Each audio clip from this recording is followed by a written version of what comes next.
오늘 말씀은 역대상 2장 1절에서 55절입니다. 어느 나라의 기강이 해이해 국가적인 질서가 흔들리게 되었습니다. 이를 지켜보다 못한 왕은 굳은 결심을 하게 되죠. 그 누구든지 국가의 기강을 저해하는 자 엄벌에 처하겠다고 말입니다. 여기에는 그 누구도 예외가 있을 수 없다고 엄숙히 천명을 했습니다. 그런데 난처한 일이 벌어졌죠. 왕이 콕 집어 이런 죄를 짓는 자 다시는 죄를 짓지 못하게 눈을 제거하겠다고 했는데 그것을 범한 자가 다름 아닌 왕자님이었습니다.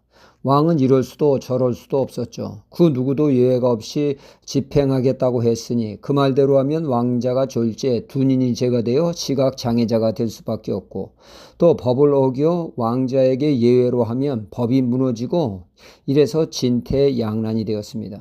이때 왕이 내린 처사는 왕자에 대한 사랑을 보이고 법은 법대로 지키기 위해서 왕은 자신의 한쪽 눈을 제거하고 왕자의 그 한쪽 눈을 제거하여 법을 준수하였고, 또 자신의 눈을 빼므로 왕자에 대한 자신의 사랑을 증명하여 사랑과 공의를 실현했다는 이야기입니다. 언제나 사랑과 공의는 함께 가야 합니다. 사랑이 있고 공의가 없으면 무질서가 있게 되죠. 그런가 하면 서슬퍼런 공의만 있으면 숨막혀 살 수 없는 곳이 됩니다. 사랑과 공의가 함께하는 그곳에 살맛 나는 질서 있는 세상이 되죠. 하나님의 속성 중에는 사랑과 공의가 동시에 존재합니다. 하나님의 그 크신 사랑이 있기에 우리에게 구원의 은혜가 있게 된 것입니다. 그렇다고 하나님이 마냥 사랑으로만 품으시지 않으십니다. 동시에 공의를 세우시는 분이시죠. 아브라함으로부터 믿음으로 구원을 얻는 구원의 역사가 일어났습니다. 아브라함 그리고 그의 아들 이삭 그리고 그의 아들 야곱에 이르기까지 믿음의 대는 면면이 이어졌습니다. 야곱은 4명의 부인을 통하여 12아들을 낳음으로 12지파는 이스라엘의 민족을 이루는 발판이 되었죠. 12지파 하나님의 자녀에 대한 하나님의 사랑은 각별했습니다. 12지파를 얼마나 소중히 여기셨는지를 대제사장의 옷을 보면 알 수 있습니다.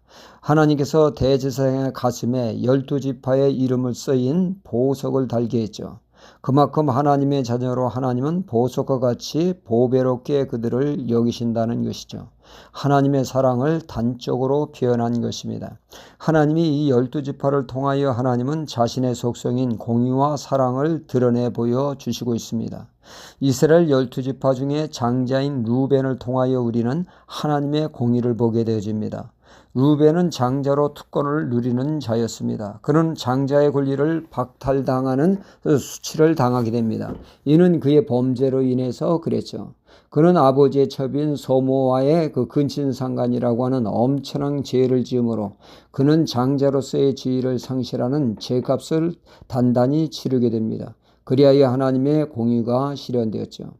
우리가 12지파 중에 스포트라이트를 받는 지파는 아마도 다들 요셉을 주목할 것입니다. 그가 애굽의 국무총리가 되어 기근에서 가족을 구원하는 혁혁한 공을 세웠으니 말이죠. 그러나 우리 생각과 달리 오늘 말씀에 요셉 지파가 아닌 유다 지파가 스포트라이트를 받고 있습니다. 그럼 유다 지파가 요셉 지파에 버금가는 공을 세웠느냐? 그거는 아닙니다. 오히려 그 반대입니다. 그 어떤 지파보다도 더 추악하고 지탄받아야 될 지파였죠. 그런데 그런 지파가 주목을 왜 받습니까? 이는 하나님의 사랑을 드러내기 때문이죠. 그들이 잘나서가 아니라 하나님의 사랑과 은혜가 그 지파를 사용하신 것입니다. 죄가 많은 곳에 은혜가 더하는 말과 같이 말이죠.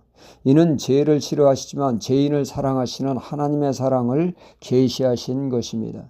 유다 지파는 완전 콩가루 집안입니다. 유다의 맏아들은 하나님 보시기에 악해서 그의 죄로 인해 하나님이 그를 죽였다고 3절은 말씀하고 있죠. 4절에 유다는 그의 며느리와의 불륜으로 쌍둥이를 낳는 기가 막힌 죄를 지었습니다. 12지파 중에 가장 심각한 제2의 죄를 지은 유다 지파를 하나님은 들어 쓰시게 되죠. 장차 올 메시아 예수 그리스도께서 유다 지파를 통하여 오도록 말이죠. 이는 죄인을 사랑하시는 하나님의 사랑을 온전히 보여주고 있습니다. 이 사랑이 있기에 죄인을 구원하시는 역사를 이루신 것이죠.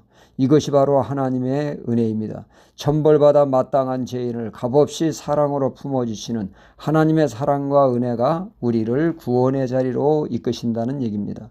사도 바울도 복음을 대적하는 자로 벼락맞아 마땅한 자였으나 하나님의 사랑과 은혜가 오히려 그를 구원하지 않았습니까? 하나님은 죄를 징계하시고 심판하시지만 동시에 하나님은 무한한 사랑과 은혜가 있어 죄인된 우리를 십자가로 구원하셔서 하나님의 자녀가 되게 하셨습니다. 그 사랑에 오늘도 감격하는 가운데 믿음의 행진을 이어가야겠습니다. 할렐루야.